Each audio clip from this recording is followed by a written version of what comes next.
பேரவைத் தலைவர் அவர்களே, முதலமைச்சர் அவர்களே, எதிர்க்கட்சி தலைவர் அவர்களே, அமைச்சர் பெருமக்களே, இந்த அவையிலே வீற்றிருக்கும் அனைத்து சட்டமன்ற உறுப்பினர்களே, அவையில் பணியாற்றும் பணியாளர்களே, காவலர்களே, அத்தனை பேருக்கும் என்னுடைய வணக்கங்களை தெரிவித்துக் கொண்டு, ஆல்மோஸ்ட் லஞ்ச் டைம்ல எனக்கு பேச கொடுத்துருக்கீங்க. எல்லாரும் இங்க பசியில டயர்டா இருக்காங்க. ஸோ என்னுடைய பேச்சு நான் ரொம்ப சுருக்கமா பேசுறேன். மானிய கோரிக்கை வரும்போது நான் விரிவாக பேசுகிறேன். இன்னைக்கு எல்லாரும் அவங்கவுங்க கருத்துக்களை பேசியிருக்கோம். இன்னைக்கு அதுக்கு எல்லாம் விட முக்கியமா இன்னைக்கு உலக கதர் தினம். அந்த கதர் தினம் இன்றைக்கு நம் நாட்டுக்கு சுதந்திரம் வாங்கி கொடுக்க போராடிய சுதேசியை கொண்டு வந்த நம்மளுடைய தந்தை காந்தியடிகளுக்கு இந்த நாளிலே நினைவு கூறுவோம். கதர் ஆடைகள் என்பது இந்தியர்களுக்கும் தமிழர்களுக்கும் உரிய பாரம்பரியமான உடை. அவையில் இருக்கும் அனைத்து சகோதரர்களையும் நான் பார்க்கிறேன். எல்லாரும் கதர் உடித்து எப்பொழுதும் ஒரு சிறந்த உதாரணங்களாக தமிழகத்தின் சட்டமன்ற உறுப்பினர்கள், பாராளுமன்ற உறுப்பினர்கள் தமிழ்நாட்டின் எடுத்துக்காட்டாக விளங்குறீங்க. இவை எல்லாவற்றுக்கும் முக்கியமாக தேசிய முற்போக்கு திராவிட கழகத்தின் நிறுவன தலைவர் புரட்சி கலைஞர் கேப்டன் உச்ச நட்சத்திரமாக இருந்த காலத்திலே இருந்தே தன் வாழ்நாள் முழுவதும் கதராடைகளை உடுத்துவதையே தன் வாழ்நாள் கடமையாக கொண்டிருந்தார். அவர் பல இளைஞர்களுக்கு எடுத்துக்காட்டாகவும் வாழ்ந்திருக்கிறார் என்பதை இந்த நேரத்தில் நான் பதிய வைக்க விரும்புகிறேன். ஏன்னா அந்த கதர் உடையை தமிழுடைய தமிழகத்தின் பாரம்பரிய உடையா அனைவருமே எப்பவும் ஒரு கலாச்சார உடையாக பயன்படுத்தணும்னு சொல்லி இந்த நேரத்தில் கேட்டுக்கிறேன். அதே போல நான் சார்ந்த தேசிய முற்போக்கு திராவிட கழகத்திற்கும் தலைவர் அவர்களுக்கும், நான் வெற்றி பெற்ற விருதாச்சலம் தொகுதி மக்களுக்கும் விருதகிரீஸ்வரருக்கும் எங்கள் கழக தொண்டர்கள் நிர்வாகிகளுக்கும் இந்த நேரத்தில் என் நன்றிகளை தெரிவித்துக் கொள்ள கடமைப்பட்டிருக்கிறேன். இன்றைக்கு நாம பேச வேண்டியது பட்ஜெட் குறித்த அந்த பதில் நாம் சொல்லணும். இன்னைக்கு 2 பட்ஜெட் முடிஞ்சிருக்கு. ஒன்று ஜெனரல் பட்ஜெட், இன்னொன்னு வேளாண் பட்ஜெட். அப்படி பார்க்கும்போது பொது பட்ஜெட்ல முக்கியமான அறிவிப்புகள் எல்லாமே வந்திருக்கு. எல்லாரும் சொல்றது போல போன்ற ஆட்சியில வந்த திட்டங்கள் பெயர் மாற்றம் செய்யப்பட்டு வந்திருக்கிறது அப்படின்னு சொல்லி. என்ன பொறுத்த வரைக்கும், தேமுதிகவை பொறுத்த வரைக்கும் மக்கள் விரும்பும், மக்கள் வரவேற்கும் திட்டங்கள் எந்த ஆட்சி வந்தாலும் தொடர வேண்டும் என்பதுதான் தேமுதிகவினுடைய நிலைப்பாடு. அது பேர் மாற்றீங்களா இல்லையா அது வேற. பட் அந்த திட்டங்கள் மக்களுக்காக தொடரப்படணும். ஏன்னா இது மக்கள் வரி பணத்துல நடக்குது. இந்த சட்டசபையிலிருந்து ஒவ்வொரு அறிவிப்பிலிருந்து எல்லாமே மக்கள் வரி பணத்தில அறிவிப்பவை. அப்படி இருக்கும் பொழுது அந்த திட்டங்கள் நிச்சயம் வரவேற்கப்பட வேண்டும், அது எந்த ஆட்சியில் இருந்தாலும். அதே போல இன்றைக்கு விருதாச்சலம் தொகுதியில மாவட்டமாக அறிவிக்க வேண்டும் என்று இந்த டே 1ல இருந்து இந்த அவையிலே நான் சொல்லிக் கொண்டிருக்கிறேன். அவைத்தலைவர் அவர்களுக்கும் அது தெரியும். இது இன்றைய பிரச்சனை இல்லை, நீண்ட நெடிய ஒரு கோரிக்கை. அதற்கான ஒரு அறிவிப்பு வரும் என்று எதிர்பார்த்தோம், நானும் என் தொகுதி மக்களும். ஏன்னா அதுக்கு ஒரு பட்ஜெட் ஒதுக்குனாதான் ஒரு மாவட்டமா அறிவிக்க முடியும். ஆனால் இன்று அறிவிக்கவில்லை, வெகு விரைவில் அறிவிப்பீர்கள் என்று நான் உறுதியாக நம்புகிறேன். அதே மாதிரி இன்னைக்கு மழை பெய்ய ஆரம்பிச்சிருச்சு. எல்லா இடத்திலும் நெல் மணிகள் அறுவடை செய்யப்பட்டு திறந்த வெளியிலே கிடக்கு. அதையெல்லாம் கிடங்குகளில் பத்திரப்படுத்துங்கள் என்பதை தொடர்ந்து எல்லாரும் சொல்லிக்கிட்டு இருக்கோம். பட் இன்னும் அதுக்கான ஆய்வு பணிகள் நடக்கல. நான் சார்ந்த விருதாச்சலம் தொகுதியில பல்வேறு ஒன்றியங்களில் இருக்கின்ற கிராமங்கள் காத்துக்குடல், கார்குடல், கருவேலங்குறிச்சி, வயலூர், சின்னப்பரூர், இது ஜஸ்ட் ஒரு 5 கிராமங்களை சொல்றேன். இது மாதிரி நூற்றுக்கணக்கான கிராமங்களில் பல லட்சம் நெல் கதிர்கள் திறந்த வெளியில இன்னைக்கு இருக்கு. அது எல்லாம் மழையில் நினைந்து இன்னைக்கு முளை விடுகின்ற நிலையில இருக்கு. அதை நிச்சயமாக துறை சார்ந்த அமைச்சரும் இந்த அரசாங்கமும் கவனத்திலே கொண்டு அதற்கான இடத்தை ஒதுக்கி அதை பாதுகாக்க வேண்டும் என்பதை நான் கேட்டுக்கொள்கிறேன். ஏன்னா அதை உற்பத்தி செய்ய ஒரு விவசாயி எவ்வளவு கஷ்டப்படுறாங்க என்பது உண்மையில் விவசாயியா இருக்கிறவங்களுக்கு தான் அது தெரியும். எனவே அதை தயவு செய்து நீங்க கவனத்துல கொள்ள வேண்டும்.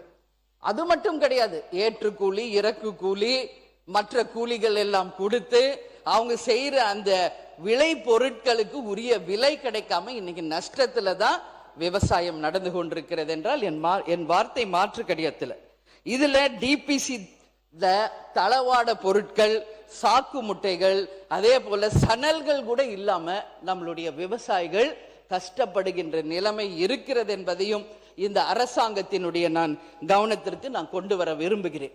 எனவே அவைத்தலைவர் அவர்களும் துறை சார்ந்த அமைச்சர்களும் முதலமைச்சரும் உடனடியாக டெண்டர் விடப்பட்டு ஆட்சியர்களுக்கு நீங்கள் அறிவிப்பு கொடுத்து உடனடியாக அந்த பணிகளை தொடங்க வேண்டும் என்பதையும் மக்கள் சார்பாக இந்த நேரத்தில் நான் கேட்டுக்கொள்கிறேன்.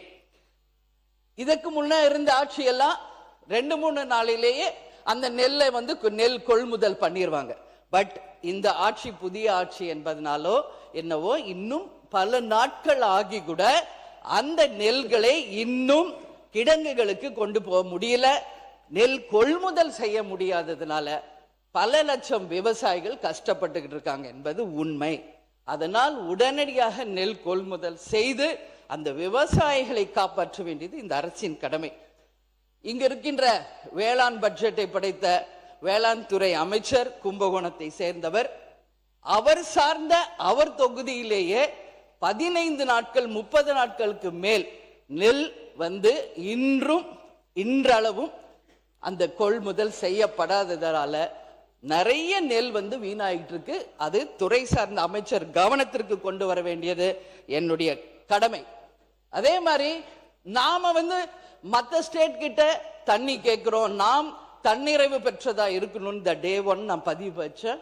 இப்போ இன்னைக்கு மழை வந்துகிட்டு இருக்கு, எல்லா இடத்துலயும் டேம்ஸ் ஃபுல் ஆகுது, எல்லா இடத்துலயும் கரை புரண்டு ஓடுது. ஒகேனக்கல்ல இருந்து நீங்க எல்லாரும் பாக்குறீங்க.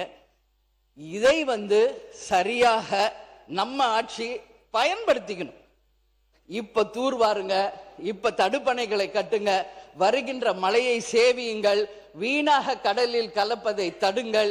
நாம் தன்னிறைவு பெற்றவர்களாக யாரிடமும் கையேந்தாத நிலையை தமிழ்நாடு உருவாக்க வேண்டும் என்பதை இந்த நேரத்தில் மீண்டும் நான் பதிய வைக்க விரும்புகிறேன். அதே போல இன்றைக்கு முதலமைச்சர் அவர்கள் இல்லை, இருந்தாலும் அவருக்கு இது போகும். இன்னைக்கு எல்லாரும் அனைத்து கட்சி கூட்டம் கூட்டுங்க எல்லாரும் பேசுறத நான் காலையில இருந்து பார்த்துக்கிட்டு இருக்கேன். ஆட்சியாளர்கள் என்ன சொல்றாங்க? அவை இன்னைக்கு அமைச்சர்கள் ஏற்கனவே அனைவரையும் ஒன்று கூட்டி இந்த அவையிலேயே தீர்மானம் நிறைவேற்றியாச்சு. அப்ப எதுக்கு மீண்டும் ஒரு அனைத்து கட்சி கூட்டம்? இதுதான் அவங்க சொல்வது. ஆனா நம்ம உறுப்பினர்கள் எல்லாம் மீண்டும் அனைத்து கட்சி கூட்டத்தை கூட்டணும்னு சொல்லி தொடர்ந்து பேசுறோம்.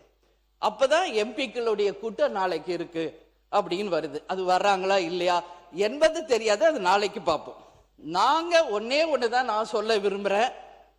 கேப்டன் அவர்கள் எதிர்கட்சி தலைவராக இதே அவையில் இருந்த பொழுது ஒட்டுமொத்த கட்சிகளையும் தமிழக பிரச்சனைகளுக்காக ஒன்றாக டெல்லிக்கு அழைத்து சென்று பிரதமர் நரேந்திர மோடி அவர்களை சந்திச்சு தமிழ்நாட்டின் பிரச்சனைகளுக்காக சந்திச்சார்.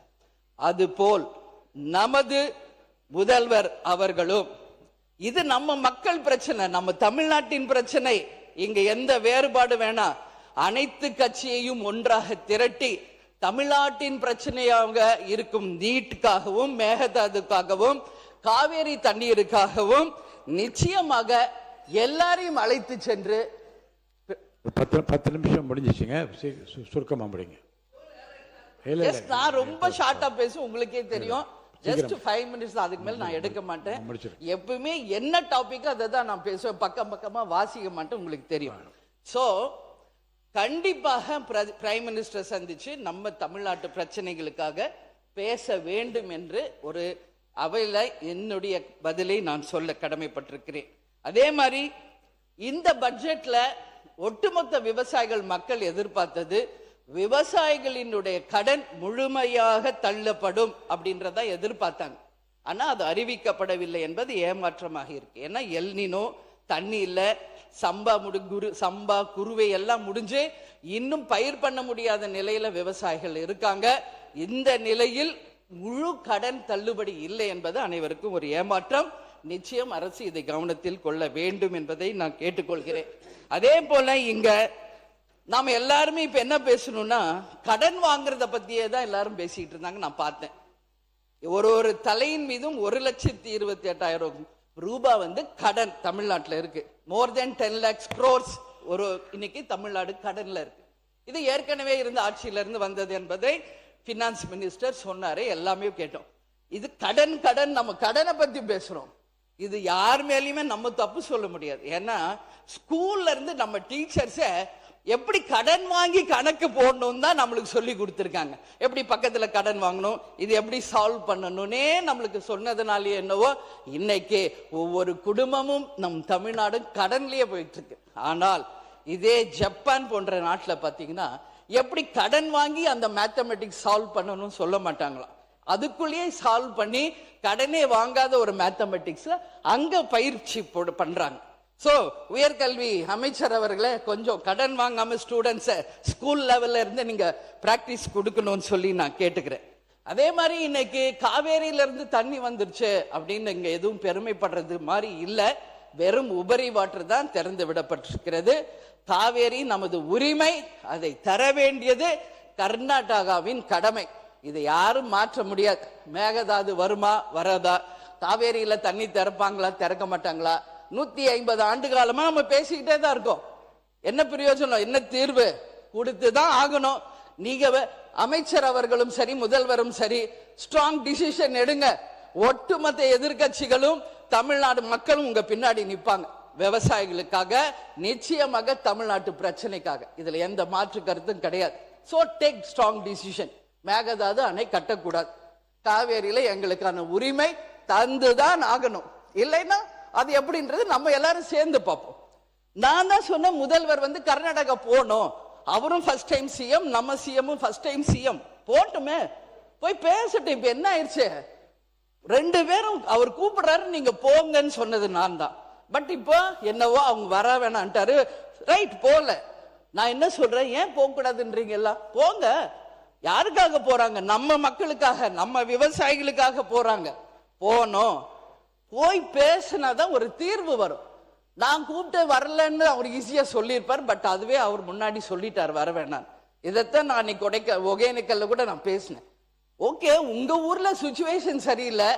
எங்க தமிழ்நாட்டுல மக்கள் வந்தாரை வாழ வைக்கும் தமிழ்நாடு.